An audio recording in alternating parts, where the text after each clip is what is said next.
اللهم صل على سيدنا ومولانا محمد وعلى آل سيدنا ومولانا محمد وبارك وسلم كما تحب وترضى بأن تصلي عليه.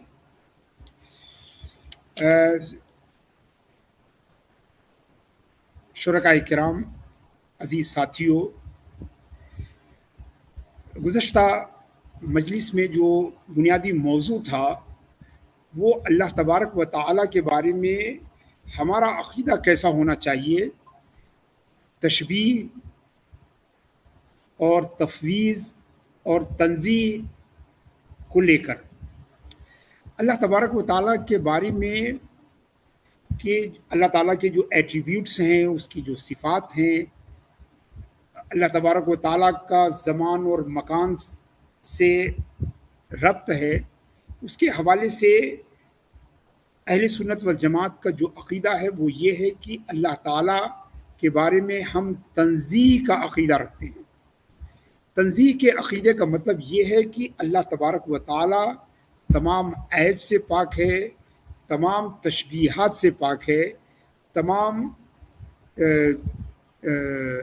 یعنی جہت، سمت، مکان، زمان، باڈی، فارم، ان سب سے اللہ تبارک و تعالیٰ جو ہے وہ پوری طرح پاک ہے۔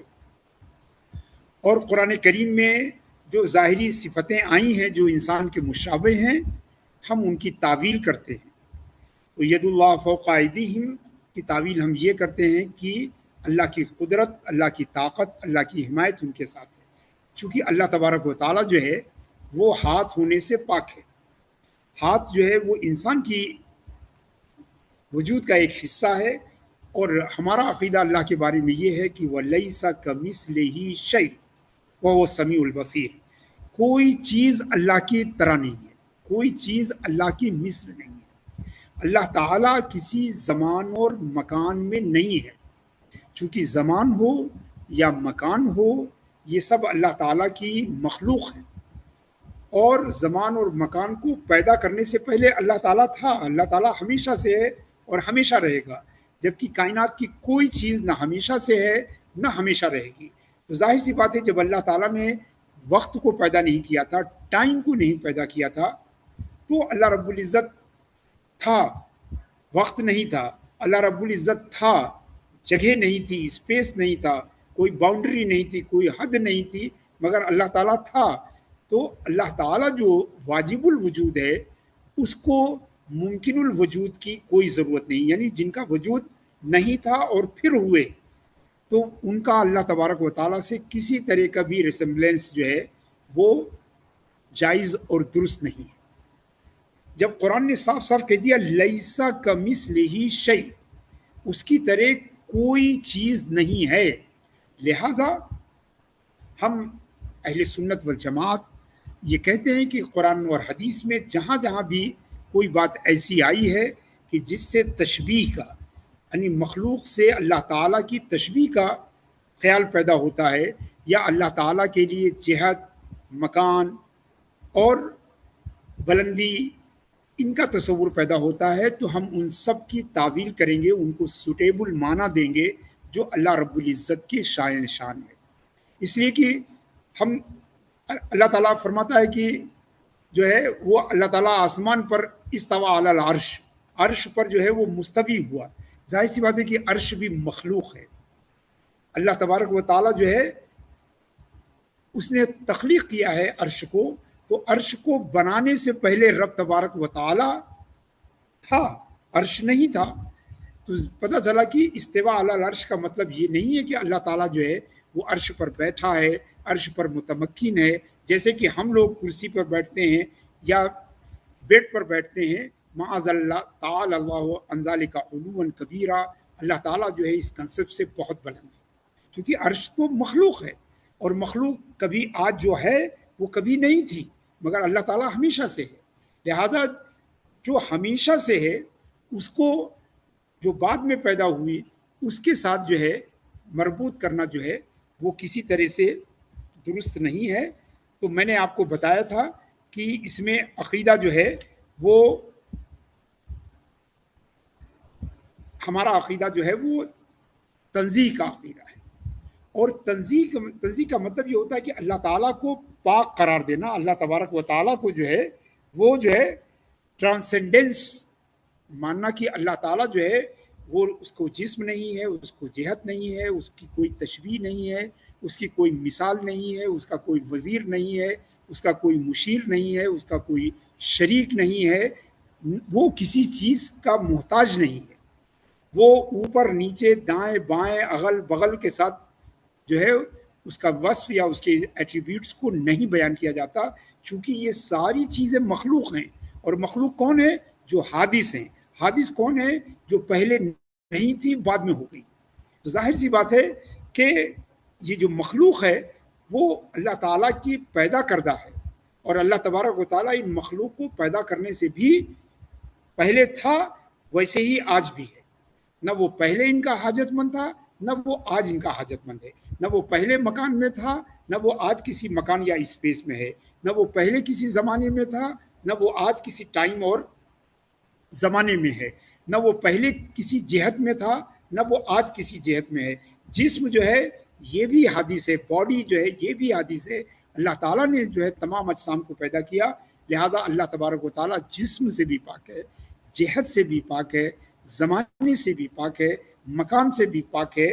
تو یہ عقیدہ جو ہے اللہ تعالیٰ کے بارے میں اگر آپ یہ عقیدہ نہیں رکھتے تو گویا آپ اللہ تعالیٰ پر اور توحید پر آپ کا عقیدہ جو ہے وہ ناقص ہے۔ بلکہ آپ سمجھیے کہ اسلام تو آیا ہی کہ اللہ تعالیٰ کی جسمیت کی نفی کی جائے۔ تمام مشرکین کے مذاہب کیا ہیں کہ ان کے خداؤں کا کی اپنا ایک باڈی ہے، اس کا ایک فیس ہے، اس کی ایک جہت ہے۔ کیوں؟ چونکہ یہ انسانوں کے بنائے ہوئے خدا ہیں، مگر ہمارا خدا وہ ہے جس نے اس ساری کائنات کو بنایا ہے۔ تو جب ساری کائنات کو بنایا ہے تو اس کا زمان اور مکان اور جہت سے پاک ہونا ضروری ہے۔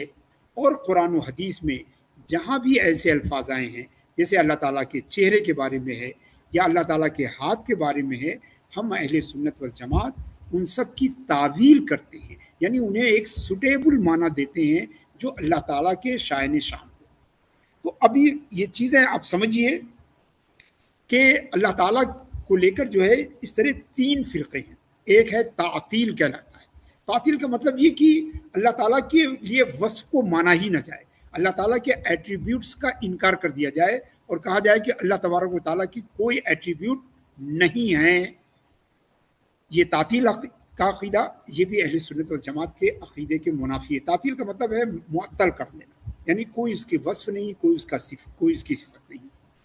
دوسرا عقیدہ جو ہے تعطیل کے بعد دوسرا عقیدہ ہے وہ تشبیہ کا عقیدہ ہے، کہ ہم اللہ تبارک و تعالیٰ کے لیے جسم مانیں، جہت مانیں، ہم اللہ تعالیٰ کے لیے ایسے افعال اور ایسے جو ہے اعضاء مانیں جو انسانی اعضاء اور انسانی افعال کی طرح ہیں۔ جیسے کہ اللہ تعالیٰ جو ہے وہ عرش پر بیٹھا ہے، اللہ تبارک و تعالیٰ آسمان دنیا میں اترتا ہے جیسے کہ ہم بلندی سے نیچے اترتے ہیں، اللہ تبارک و تعالیٰ اوپر ہے۔ اور عزیزان گرامی، آج جو ہمارے سامنے یونیورس کا کنسیپٹ ہے اس میں کوئی اوپر نیچے ہے ہی نہیں۔ ہم ہی اس دنیا میں رہتے ہیں اور یہ دنیا جو ہے وہ اپنے ایکسس پر بھی راؤنڈ کرتی ہے اور اپنے آربٹ پر بھی راؤنڈ کرتی ہے، اور ہمیشہ نیچا جو ہے وہ اوپر ہوتا ہے، اونچا جو ہے وہ نیچے ہو جاتا ہے۔ ابھی ہم دن میں جس آسمان کو دیکھتے ہیں رات میں وہ آسمان بدل چکا ہوتا ہے، رات میں وہ آسمان نیچے ہو جاتا ہے، اور دن میں جو آسمان جو ہے اوپر تھا وہ رات میں نیچے ہو جاتا ہے، اور رات میں جو اوپر تھا وہ دن میں نیچے ہو جاتا ہے۔ لہٰذا اللہ تبارک و تعالیٰ کو اوپر یا نیچے سے متصف کرنا، جسم سے متصف کرنا، جہت سے متصف کرنا ہم قرآن میں پڑھتے ہیں۔ لم یلد ولم یولد، نہ وہ پیدا ہوا ہے نہ اس نے کسی کو پیدا کیا ہے، ولم یکن لہ کفوا احد، اور اس کی مثل کوئی کائنات میں نہیں ہے۔ اللہ فرماتا ہے سورہ شورى میں کہ لیسا کمثلہ شیء، سورہ شورى کی 11ویں آیت ہے کہ اللہ کی جیسا کوئی نہیں۔ یعنی ہم اہل سنت والجماعت کا عقیدہ ہے کہ جو چیز بھی ہمارے ذہن میں آتی ہے اللہ تبارک و تعالیٰ اس کے خلاف ہے۔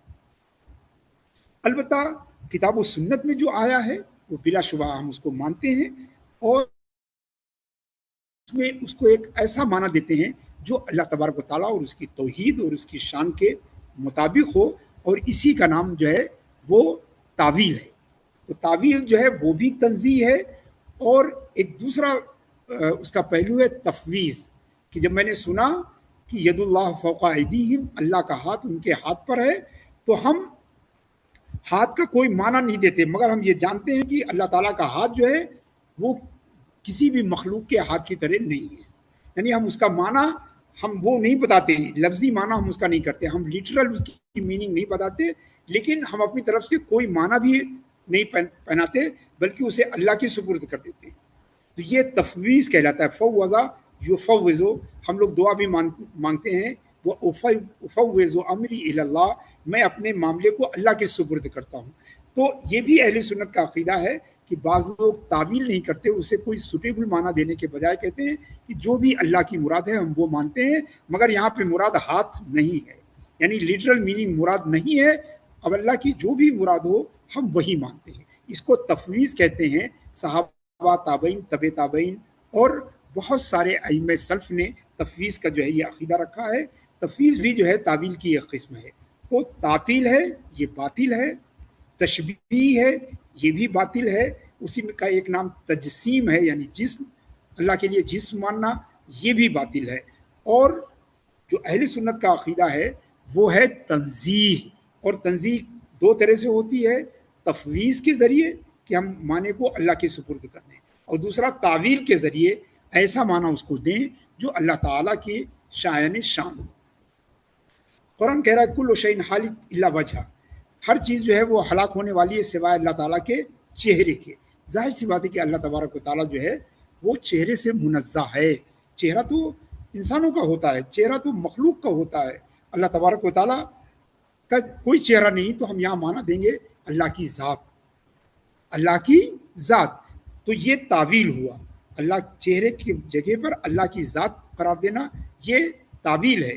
اور یہ کہنا کہ بھائی چہرہ یہاں مراد نہیں ہے مگر اس کی مراد کیا ہے یہ اللہ تبارک و تعالیٰ جانتا ہے، اس کو تفویض کہتے ہیں.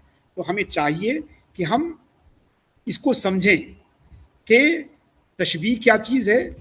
تشبیہ جو ہے دراصل بنیادی طور پر یہ عموماً جو ہے یہ مشرک قوموں کا جو ہے یہ عقیدہ ہوتا تھا. یہ انگریزی میں اس کو اینتھروپومارفزم کہتے ہیں، اینتھروپومارفزم کہتے ہیں، یعنی خدا کے لیے جسم ماننا اور انسان کے مشابہ یا دوسرے مخلوقات کے مشابہ جسم ماننا. تو یہ تشبیہ جو ہے یہ مشرکانہ قوموں کی شناخت ہے، اور اہل سنت والجماعت جو ہے اس سے دور ہیں. تو یہاں یہ، اور دوسرا یہ تشبیہ کا مطلب یہ ہوا کہ اللہ تعالیٰ کو کہنا کہ ید اللہ فوق ایدیہم، قرآن میں ہے کہ اللہ کا ہاتھ ان کے ہاتھوں پر ہے، تو اللہ کے لیے بنا جیسے کہ انسان کا ہاتھ ہے ویسے اللہ کا ہاتھ ہے. معاذ اللہ، یہ اللہ تبارک و تعالیٰ کی شان میں بڑی گستاخی ہے کہ ہم اللہ تعالیٰ کے ہاتھ کو انسانوں کے ہاتھ یا کسی کے ہاتھ کے مانند ہم قرار دیں. ایک طریقہ یہ بھی ہے کہ ہم یہ کہیں کہ قرآن میں ید آیا ہے مگر وہ اللہ تعالیٰ کا ہاتھ کیسا ہے یہ ہمیں نہیں پتا ہے، یعنی اس ہاتھ کی کیفیت ہمیں نہیں معلوم ہے. تو یہ بھی بعض جو ہے سلف سے جو ہے یہ مروی ہے. جیسے استوا کا عقیدہ ہے، سب سے زیادہ جو بحث جس موضوع پہ ہوتی ہے کہ وہ استوا علی العرش قرآن میں آیا ہے، تو استوا علی العرش کا مطلب کرتے ہیں کہ وہ عرش پہ بیٹھا ہے. ظاہر سی بات ہے حضرات گرامی، اللہ تبارک و تعالیٰ کے لیے کسی جگہ بیٹھے ہونے کا مطلب کیا ہے کہ جو عرش کے علاوہ ہے وہاں اللہ نہیں ہے. اگر اللہ تعالیٰ کسی ایک جگہ ہے تو دوسری جگہ نہیں ہے. اگر وہ اوپر مانا جائے کہ اللہ اوپر ہے، علو کا عقیدہ بہت بات کی جاتی ہے اور آج کل بہت زیادہ اس پر بحث کرنے والے آپ کو ملیں گے. تو اس کا مطلب اگر اوپر ہے تو اس کا مطلب نیچے نہیں ہے. تو کیا آپ تصور کیجئے. تو اسی لیے اہل سنت والجماعت کہتے ہیں کہ اللہ تعالیٰ اوپر نیچے سے پاک ہے، وہ عرش پر بیٹھنے سے پاک ہے. اب قرآن میں آیا ہے کہ استوا علی العرش، تو اس کا معنی ہے استعلاء علی العرش، یعنی اللہ تعالیٰ کی قدرت جو ہے وہ عرش پر بھی ہے اور اس کی قدرت جو ہے پوری کائنات پر ہے. تو عرش جو ہے وہ اس کا مطلب عرش جو ہے وہ اس پر اللہ تعالیٰ استعلاء رکھتا ہے، یعنی عرش جو ہے وہ اللہ تعالیٰ کی قدرت کا حصہ ہے. اور لفظ تعبیر جو ہم کہتے ہیں یہ قرآن میں بھی آیا ہے. سورہ کہف میں ہے کہ حضرت خضر نے حضرت موسیٰ سے کہا تھا سأنبئک تعویل ما لم تستطع علیہ صبرا، کہ جس چیز کو تم نہیں سمجھ پائے ہو ہم اس کا ایک سوٹیبل جو ہے معنی جو ہے آپ کو دے رہے ہیں. جو آپ نے دیکھا تھا وہ حقیقت نہیں تھی, جو اس کا اصل معنی کیا ہے وہ میں تمہیں بتاؤں گا. تو یہیں سے جو ہے وہ یاد رکھیے, اس کو حفظ کر لیجئے اس لفظ کو, کہ ہم اللہ تبارک و تعالیٰ کے بارے میں تنزیہ کا عقیدہ رکھتے ہیں. اسلاف جو ہے ان میں سے بہت سارے لوگ جو ہے وہ تفویض کی بھی بات کرتے تھے, مگر جب بعد میں باقاعدہ علم کلام پیدا ہوا اور علماء اہل سنت نے باقاعدہ جو ہے اپنے دلائل اکٹھا کیے, جمع کیے اور کتابی شکل میں کیا, تب سے ہم علماء اہل سنت اشاعرہ اور ماتریدیہ جو ہے وہ اس باب میں تنزیہ کیسے کرتے ہیں؟ تعویل کے ذریعے کرتے ہیں, تعویل کے ذریعے کرتے ہیں.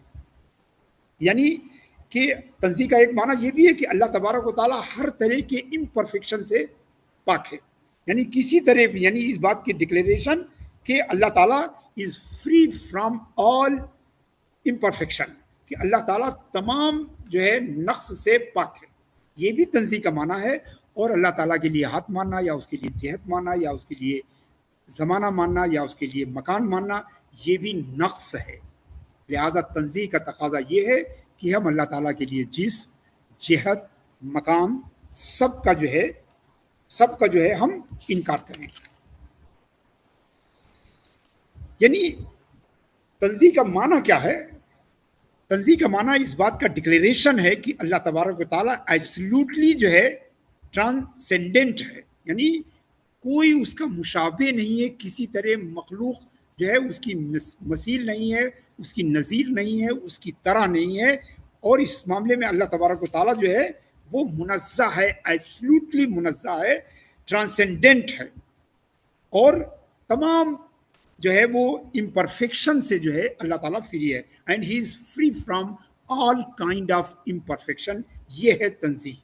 تو اللہ تعالیٰ کو جیسے ایک ماننا ضروری ہے, جیسے اللہ تعالیٰ کو خالق, مالک, رازق ماننا ضروری ہے, ویسے ہی اللہ تبارک و تعالیٰ کو منزہ عن کل عیب و شین, ہر عیب, ہر نقص سے اللہ تعالیٰ کو پاک ماننا بھی جو ہے وہ توحید کے لیے کمپلسری ہے.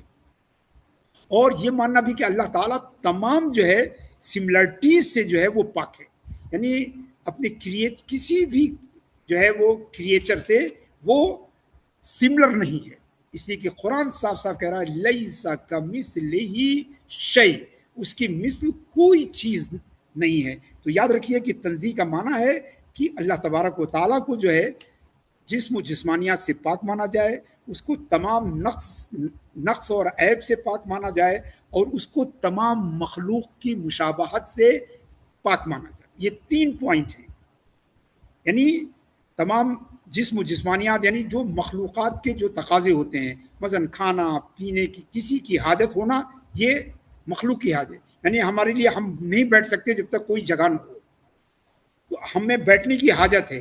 اللہ تعالیٰ کو نہ بیٹھنے کی حاجت ہے, نہ اسے کسی جگہ کی حاجت ہے. اللہ تعالیٰ کو نہ کسی ٹائم کی حاجت ہے, نہ اللہ تعالیٰ کو کسی سمت کی حاجت ہے. لہذا اللہ تعالیٰ ہر قسم کی حاجت سے پاک ہے, اور مخلوق وہ ہے جسے صبح سے شام تک ہزاروں حاجتیں ہوتی ہیں. تو پہلی بات تو ہے کہ اللہ تعالیٰ کو جو ہے کے بارے میں ٹرانسینڈنس کا عقیدہ رکھا جائے. تنزیہ, ٹرانسینڈنس جو ہے یہ ہے تنزیہ کا عقیدہ, اور اس کو تمام امپرفیکشن سے اس کو پاک سمجھا جائے, ساری سملرٹیز سے جو ہے اس کو پاک سمجھا جائے. سمجھیے اللہ تعالیٰ جو ہے وہ کسی کے کمپیریبل نہیں ہے, کسی سے جو ہے آپ اس کا کمپیریزن جو ہے آپ نہیں کر سکتے, کسی بھی کریشن کے سے آپ اس کا تقابل نہیں کر سکتے. اللہ تبارک و تعالیٰ جو ہے وہ کسی بھی اسپیس میں, ٹائم میں, باڈی میں, فارم میں جو ہے ڈائریکشن میں جو ہے وہ کنفائن نہیں ہے. یہ تنزیہ ہے کہ he is not confined by any space, time, body and direction, and free from every human and materialistic attributes. اللہ تعالیٰ کی کوئی صفت مادی نہیں ہے, اور اس کی کوئی صفت انسانوں کی طرح نہیں ہے. آپ سمجھیے اس کو, یہ چیزیں ہمارے دل و دماغ میں ہونی چاہیے, اور ہماری ذمہ داری بطور مسلم یہ ہے کہ ہم اپنے بچوں کو یہ بات پہنچائیں. یعنی ٹرانسینڈنس جو ہے وہ کیا ہے؟ It refers to refer that Allah subhanahu wa ta'ala is not comparable to creature, any creature, not comparable to creation, and he is not confined by space, time, body, form, direction, etc. And he is free from every human and materialistic attributes. یہ مانا ہے کہ اللہ کو تنزیہ مانا، لیسا کمثلہ شیء کا معنی جو ہے وہ یہی ہے کہ اللہ تبارک و تعالیٰ وہ ٹرانسینڈنس کا عقیدہ اس کے بارے میں رکھا جائے، وہ انکمپیریبلٹی جو ہے وہ اللہ کی مانی جائے، اور اللہ تعالیٰ کے بارے میں یہ ڈکلیریشن ہونا چاہیے کہ وہ تمام امپرفیکشن سے پاک اور فری ہے. اس کو سمجھیے، یہ چیز جو ہے اللہ تعالیٰ کے بارے میں ماننا بے حد ضروری ہے. اب آئیے ہم اللہ تعالیٰ کی تنزیہ کے، اس کی پاکی کے چند دلائل. سب سے پہلی بات تو جو میں نے آیت بار بار آپ کے سامنے پیش کی کہ اللہ تعالیٰ فرماتا ہے لیسا کمثلہ شیء، کوئی چیز اس کے طرح نہیں ہے. عزیزان گرامی، ہم بھی سوچیں کہ اللہ تعالیٰ کے بارے میں یہ عقیدہ رکھنا کہ اللہ تعالیٰ عرش پر ہے، یا عرش سے اس طرح نیچے اترتا ہے جیسے انسان اوپر سے نیچے اترتا ہے، یا اللہ کے بارے میں یہ عقیدہ رکھنا کہ اللہ تعالیٰ اوپر ہے. بلکہ ہمارے ہاں اردو میں بھی یہ غلطی دہرائی جاتی ہے کہ اوپر والا دیکھ رہا ہے، اور یہ اہل سنت والجماعت کے عقیدے کے بالکل منافی ہے کہ اللہ تعالیٰ کو اوپر والا کے ساتھ جو ہے وہ متصف کیا جائے، یا اوپر والا کہہ کے اس کے ایٹریبیوٹ کو بیان کیا جائے. یہ بالکل توحید کے منافی ہے اور اشعری اور ماتریدی عقیدے کے خلاف ہے. اور لیسا کمثلہ شیء قرآن کی یہ آیت بالکل واضح ہے، اور یہ محکم آیت ہے، یہ محکم آیت ہے، اور اللہ تعالیٰ کی بے نظیری، بے مثلی کی سب سے بڑی دلیل ہے کہ اللہ تعالیٰ مکان، جہت اور جسمیت، یعنی جسے ہم جسم کہیں. آپ سمجھتے ہیں جسم کیا ہوتا ہے؟ کہ جسم جو ہے وہ ایک ایسا جوہر یا میٹیریل ہوتا ہے کہ جس میں لینتھ ہو، ویڈتھ ہو اور ڈیپتھ ہو، یعنی جس میں ابعاد ثلاثہ یعنی 3 ڈائمینشن جو ہولڈ کرتا ہو، لمبائی، چوڑائی اور گہرائی، اسے جسم کہتے ہیں. تصور کیجئے کہ اللہ تعالیٰ بھی لمبائی، چوڑائی اور گہرائی کا خالق اللہ تعالیٰ ہے. بھلا ہم اللہ تعالیٰ کو کیسے وصف کر سکتے ہیں کہ اللہ تبارک و تعالیٰ جو ہے وہ لمبا ہے، چوڑا ہے، گہرا ہے؟ معاذ اللہ، اللہ تبارک و تعالیٰ جو ہے اپنے کمال اور جلال کے ساتھ ان اوصاف سے بلند ترین ہے. حدیث شریف میں ہے، اور بخاری شریف کی یہ حدیث ہے، کان اللہ ولم یکن شیء غیر، اللہ تعالیٰ تھا اور اللہ تعالیٰ کے ساتھ کوئی چیز نہیں تھی، نہ پانی، نہ ہوا، نہ آگ، نہ زمین، نہ آسمان، نہ مکان، نہ زمان، نہ جہت، نہ سمت، نہ سائڈ، ڈائریکشن، باڈی، فارم، کچھ بھی نہیں تھا. تو ظاہر سی بات ہے کہ اللہ تعالیٰ تھا، تو جو قدیم ہے، ازلی ہے، وہ کسی مخلوق کے مشابہ نہیں ہو سکتا، کیونکہ ساری مخلوق کو تو اس نے پیدا کیا ہے. اور آپ دیکھیں کہ جو ہمارے ایٹریبیوٹس ہیں وہ ہمارے احتیاج کی دلیل ہے. یعنی ہمارے ہاتھ ہے، اس کا مطلب ہم کسی چیز کو پکڑنے کے محتاج ہیں. اگر پکڑنے کے محتاج نہ ہوتے تو ہمارے پاس ہاتھ نہیں ہوتا. ہمارا پیر ہے اس لیے کہ ہم چلنے کے محتاج ہیں، ایک جگہ سے دوسری جگہ جانے کے لیے ہم نے پیر کی حاجت ہے، اور پیر کو بھی ٹائم کی حاجت ہے، پیر کو بھی اسپیس کی حاجت ہے. تو عزیزان گرامی، یہ ساری چیزیں ہم انسانوں اور مخلوقات کی حاجت کی دلیل ہیں. اور اللہ تبارک و تعالیٰ ہوا غنی عن العالمین، اور اللہ تعالیٰ ساری یونیورس سے غنی ہے. ساری کائنات اور کائنات میں جو کچھ ہے اللہ تبارک و تعالیٰ ان سب سے غنی ہے. لہٰذا اللہ تبارک و تعالیٰ کے بارے میں جہت، جسم یا مکان کا عقیدہ رکھنا اہل سنت والجماعت کے عقیدے کے خلاف ہے. حضرت علی رضی اللہ تعالیٰ عنہ کا قول ہے کہ کان اللہ ولا مکان، اللہ تعالیٰ تھا اور مکان نہیں تھا. اب اگر آپ مکان بنانے کے بعد اللہ تعالیٰ جو ہے وہ مکان میں آ گیا تو اس کا مطلب اللہ تعالیٰ جس جگہ پہ تھا وہاں سے ہٹ کے دوسری جگہ آ گیا. معاذ اللہ، یہ تو سب انسانوں کی صفات ہے، یہ تو مخلوق اور کریچر کے ایٹریبیوٹس ہیں. اللہ تبارک و تعالیٰ کو اس سے متصف کرنا، یعنی اگر اللہ تعالیٰ کسی جگہ ہے، آپ دوستو جہاں ہم ہوتے ہیں اس جگہ کے ہم محتاج ہوتے ہیں، جس ٹائم میں ہم ہوتے ہیں اس ٹائم کے ہم محتاج ہوتے ہیں. یعنی ہمیں اس ٹائم میں اپنے وجود کو پروو کرنے کے لیے ہمیں ایک جگہ اور ایک مکان کی ضرورت ہوتی ہے. لہٰذا اللہ تعالیٰ کے لیے اگر مکان ضروری ہے تو معاذ اللہ یہ بھی ماننا پڑے گا کہ اللہ تعالیٰ اسپیس یا مکان کا جو ہے وہ حاجت مند ہے. اور ظاہر سی بات ہے اگر ہم یہ مان لیں تو ہم خدا کے بارے میں ہمارا عقیدہ درستی ہی نہیں. یہی تو وجہ ہے کہ معبودان باطل کون ہیں؟ جن کو لوگ بناتے ہیں ہاتھ سے، جن کی ایک باڈی ہوتی ہے، جن کا ایک شیپ ہوتا ہے، جن کی ایک شکل ہوتی ہے، جن کی ایک صورت ہوتی ہے، جو کسی وقت نہیں ہوتے ہیں پھر ہو جاتے ہیں. تو ان کے لیے ایک ٹائم کی ضرورت ہوتی ہے. مگر اللہ تبارک و تعالیٰ جو ہے وہ اس پوری کائنات کا، اور چاہے وہ ایلیمنٹس ہوں، چاہے وہ ان کے جو ایکٹس ہوں، ان سب کا خالق اللہ تبارک و تعالیٰ. لہٰذا اللہ تبارک و تعالیٰ کا ان تمام چیزوں سے پاک ہونا یہ عقل کا تقاضا ہے اور یہ علم کی ضرورت ہے. تو حضرت علی فرماتے ہیں کہ کان اللہ ولا مکان وہو الآن علی ما علیہ کان. اب دیکھیے یہ حضرت علی باب مدینۃ العلم کا فرمان ہے کہ اللہ آج بھی ویسے ہی ہے جیسے کہ مکان بنانے سے پہلے تھا، آج بھی ویسے ہی ہے جیسے کہ زمان بنانے سے پہلے تھا، آج بھی ویسے ہے جب جسم بنانے سے پہلے تھا. اس کو پھر سے آپ غور سمجھیے کہ جس نے جسم کو بنایا ہے ہم اسے مجسم نہیں مان سکتے، جس نے مکان کو بنایا ہے اسے ہم مکان میں نہیں مان سکتے، جس نے زمانے کو پیدا کیا ہے ہم اسے زمانے میں گھرا ہوا نہیں مان سکتے. یا تو ہم انکار کر دیں کہ اللہ تبارک و تعالیٰ ان چیزوں کا خالق ہے، بلکہ یہ مان لیں جیسے کہ بعض فلسفی مانتے ہیں کہ زمان اور مکان اور مادہ ہمیشہ سے تھا. اور معاذ اللہ یہ اسلامی عقیدے کے بالکل منافی ہے. ہمارا عقیدہ ہے کہ اس کائنات میں جو کچھ ہے، چاہے انسان ہو، حیوان ہو، نباتات ہوں، جمادات ہوں، زمین ہو، آسمان ہو، عرش ہو، کرسی ہو، جنت ہو، دوزخ ہو، یہ سب اللہ تعالیٰ نے پیدا کیے. یہ پہلے نہیں تھے. فرشتے نہیں تھے پھر اللہ نے پیدا کیا، جنات نہیں تھے پھر اللہ نے پیدا کیا، اور انسان نہیں تھا پھر اللہ نے پیدا کیا. یہ زمین و آسمان نہیں تھے، اللہ نے پیدا کیا. ظاہر سی بات ہے کہ جنہیں اللہ نے پیدا کیا ہے تو وہ تو مخلوق کے محتاج ہیں، مگر جس نے پیدا کیا ہے، جو خالق ہے زمان کا، وہ زمانے میں نہیں ہو سکتا. میں بار بار اس کو اس لیے دہرا رہا ہوں کہ لوگ دھوکہ دینے والے بہت ہیں، اور آج کل جو بڑی مضبوط تحریک چل رہی ہے کہ اللہ تبارک و تعالیٰ کے لیے جسمانیات، مکان اور مکانیات، زمان اور زمانیات وہ مانا جائے، اللہ کو جہت مانا جائے.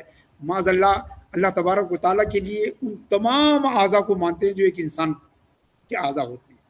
آپ دیکھیں کہ جو لات و حبل اور منات اور آپ کے اپنے ملک عزیز میں جو ہے ہزاروں خداؤں کی آپ کو جو شکل ملتی ہے وہ سب انسانوں سے ملتی جلتی بنائی جاتی ہے.